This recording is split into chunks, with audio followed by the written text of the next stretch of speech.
Welcome to my channel. Try to hear the latest story. Last night, my date fizzled out before it even began. We stepped out of the restaurant, and as we approached my car, she asked, "Is that a rental? Because if it is, I'm not wasting my evening." I didn't snap or try to justify myself. Instead, I gave her a calm smile, said a polite farewell, and drove off, leaving her standing alone on the sidewalk. It was a quiet, deliberate choice. By the next morning, my phone was flooded. The screen showed 21 missed calls, all from her, starting just after midnight and growing more frequent as the hours passed. There were messages too. The first ones were sharp, demanding to know what my issue was. Then they shifted to confusion, asking if I was all right. The final batch was frantic, apologies, pleas, and desperate requests for a second chance. I skimmed through them, feeling nothing but a vague weariness. I brewed some coffee and went about my day. Her name was Elise. We'd been casually dating for about 2 months, and the warning signs had been there from the start. I'd just chosen to overlook them. She was always critiquing people's clothes, their cars, their addresses, not just noticing but judging, always measuring everyone's worth. My friends picked up on it. My sister, Laura, straight up called Elise a gold digger, but I brushed it off, thinking Laura was just being overprotective. For the record, my car is a 3-year-old Acura. It's not extravagant, but it's well kept, dependable, and fully paid for. It's mine. The fact that she assumed it was a rental or cared at all was the breaking point. It wasn't really about the car. It was her cold, calculating view of the world, and of me. A bit of context is necessary here. Elise rents an apartment in a building my family owns. It's not a corporate empire, just a modest 6-unit property my grandfather purchased years ago. We don't handle the day-to-day anymore. We have a property manager, Mr. Callahan, a retired detective who was close to my grandpa. He runs a tight ship, no nonsense through and through. When Elise needed a place, I called in a favor. I asked Mr. Callahan to give her a discounted rate, shaving about $400 off the standard rent. It was an informal arrangement, not written into her 1-year lease. After clearing her calls and texts, I dug up the email Mr. Callahan sent when she moved in, including a scanned copy of her signed lease. I spent 10 minutes reviewing the standard terms. Then I dialed him. "Mr. Callahan," I said. "It's Ethan. Got a moment? For you?" "Always," he growled. I could hear a morning talk show blaring in the background. "Trouble with that girlfriend of yours whining about the plumbing again?" "It's about her," I said. "We're done. I need you to do something."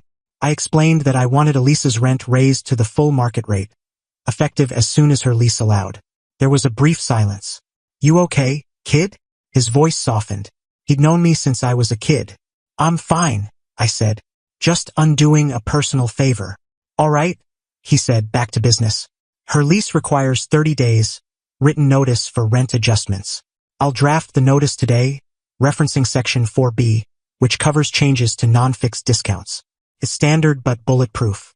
I'll date it today, September 9th, and post it on her door this afternoon. Rent goes up November 1st. "Thanks, Mr. Callahan," I said. "I owe you." "Don't mention it," he replied. "Never cared for her anyway. Always acted like she was doing me a favor by paying rent, which, by the way, was late twice." I noted that detail silently. He hung up, and I felt a quiet sense of closure. It was a small, precise move. Problem spotted, a solution applied. The rest of the day was uneventful.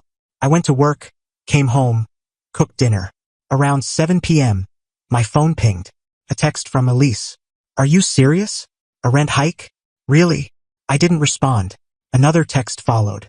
"This is because of last night, isn't it? You're trying to get back at me." Then another. "My landlord said the owners approved it. That's you. You're being spiteful." I kept watching my movie. My phone buzzed again with a call. I let it go to voicemail. Her message was a minute of raw fury, her voice sharp, accusing me of being vengeful and cruel. She claimed she couldn't afford the extra $400 a month and said I was trying to ruin her life. It was theatrical. I listened, then deleted it. The quiet in my apartment felt soothing. The next wave hit through our mutual friends. A guy named Ryan had introduced us. We were part of a larger crew that met for trivia nights or weekend hangouts. On Thursday, 2 days after the date, my phone buzzed again. Ryan texted, "Yo, What's up with Elise? She's going off in the group chat, saying you lost it. I exhaled. I knew this was coming. I texted back. I didn't lose it. I ended a date. That's all. Ask her what happened. Ryan replied. She's saying you ditched her in a sketchy area at night and have been messing with her landlord. The lies were so predictable. Messing with her landlord? I texted. Mr. Callahan's 70 and practically family. And I didn't ditch her. I left her outside a high-end restaurant in the safest part of town after she insulted me. What did she say? Ryan asked. I was blunt. I typed her exact words. She asked if my car was a rental, because if it was, she wasn't wasting her time. Ryan took a moment to respond. Damn. Okay. That's rough. Meanwhile, Elise was playing the victim in the group chat, which I wasn't part of. From screenshots sent by another friend, Tara, Elise was claiming I had a temper, was unstable, and had spitefully raised her rent. She was crafting a tale of a wronged woman. Tara texted me, Ethan, you need to set this straight. People are buying her story. I thought it over. Arguing in a group chat was a losing game. It'd be my word against hers, and she was clearly skilled at drama. I needed something clear, irrefutable. I pulled up my call log from Monday morning. I took a clean screenshot showing the top 21 calls from Elise, from 12:08 a.m. to 7:45 a.m., a cascade of desperation. I sent it to Tara. Can you add me to the chat for a sec? She did. I waited for a pause in the conversation, then posted the screenshot, no caption, no commentary, just the image. The chat went dead for 2 full minutes. Then a message from a friend. Max. Whoa, 21 calls? Another from Ryan. That's not the vibe of someone who was abandoned and scared. Elise jumped in, typing furiously. He's twisting it. I was worried about him. I thought something was wrong. But the screenshot spoke for itself. Her story of being a frightened victim didn't hold up against the evidence of her bombarding my phone for hours. It looked like what it was. The panic of someone who'd overstepped and lost a good thing. I saw her typing again, likely preparing another round of excuses. Before she could send it, I posted one line. I'm not here to argue. Believe what you want. Then I had Tara remove me from the chat. My phone stayed quiet for a while. Then a few private messages came through. Ryan, sorry man, should have known better. She's always been about the cash. Max, that was smooth. Let me know if you need anything. Her narrative had collapsed with one piece of evidence. The weekend was calm. I went hiking, watched a film, and savored the peace. I thought the worst was behind me. The rent was adjusted, the friend group knew the truth. I assumed Elise would fade away. I was mistaken. The next battleground was my family. There was one unresolved issue, a personal belonging. A month into dating, we'd attended a charity event. I'd lent her a watch, not just any watch, but my grandmother's. It was a vintage piece, simple but meaningful, with immense sentimental value. I rarely lent out family heirlooms, but she'd been persuasive, saying her dress needed the perfect accessory. I'd foolishly agreed. I texted her about it once before the fallout, and she dodged. It's in my jewelry box. I'll give it back next time we meet. Now, that meeting wasn't happening. On Monday, I sent a direct text. Elise, I need my grandmother's watch back. Let me know when I can pick it up this week. Her reply came an hour later. I'm swamped with work, and honestly, I don't feel safe seeing you after how you've acted. I wasn't playing her game. I'm not asking for a visit. I'm retrieving my property. Leave it with the doorman, or I'll stop by when you're home. It'll take 5 minutes. I don't know where it is, she texted. I might have lost it. That message sparked a sharp anger in me. Lost it. A unique family heirloom. I knew she was lying. A final attempt to hold something over me. I wasn't letting her keep it. I called my sister, Laura, and filled her in. She was livid. I warned you, Ethan. She's awful, she said. Here's the plan, we're done asking. We're going to her place. She won't let me in, I said. She'll let us in, Laura replied, her tone steely. She won't want her neighbors seeing her turn away your sister, especially when we're being perfectly civil. We'll stay calm, firm, and immovable. Laura was always better at confrontations. She had an iron will. Before we went, she did something clever. She checked Elise's social media and found a photo from the previous weekend. Elise at brunch, wearing my grandmother's watch, clear as day. Laura saved the image, noting the post date. Then she went further. Our mom had the family jewelry appraised years ago for insurance. Laura called her, and soon we had a scanned appraisal for the watch, detailing its description, serial number, and $5,000 replacement value, confirming it as part of my grandmother's estate. Laura printed the photo and appraisal. "Now we've got proof," she said, holding the documents. The next evening, we drove to Elisa's building, my family's building. I buzzed her unit from the lobby. "Who's there?"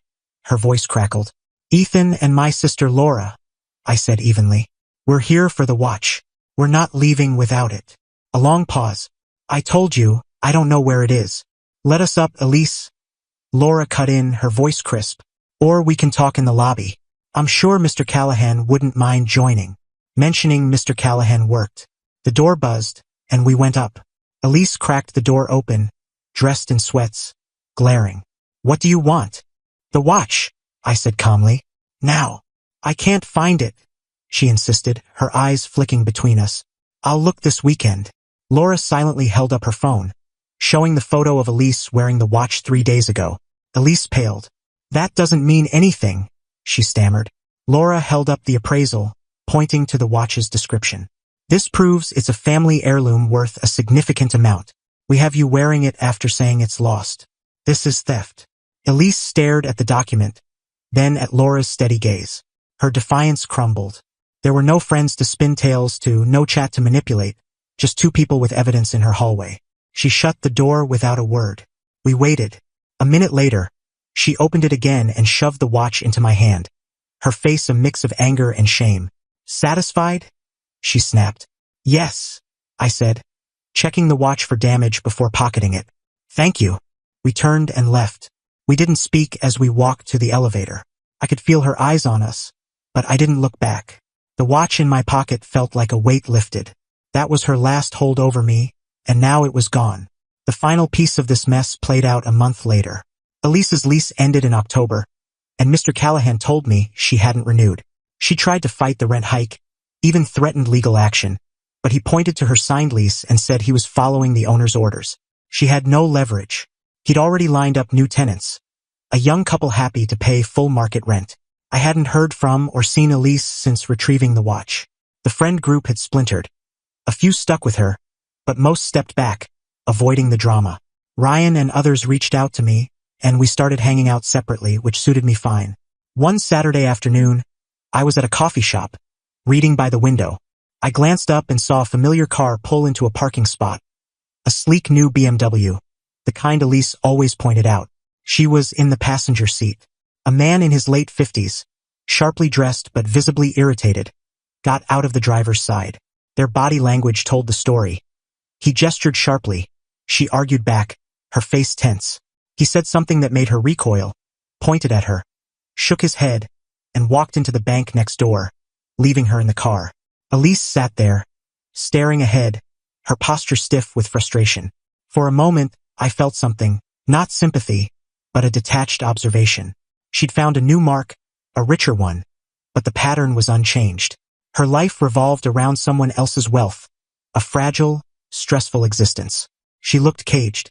I finished my coffee, paid, and walked out. I had to pass the BMW to reach my car. Elise was on her phone, scrolling, and didn't notice me. I got into my Acura, the car that sparked this whole saga. Felt familiar, comfortable. It was mine. I started the engine, pulled out, and drove off. I didn't glance in the rearview mirror. There was nothing behind me worth seeing.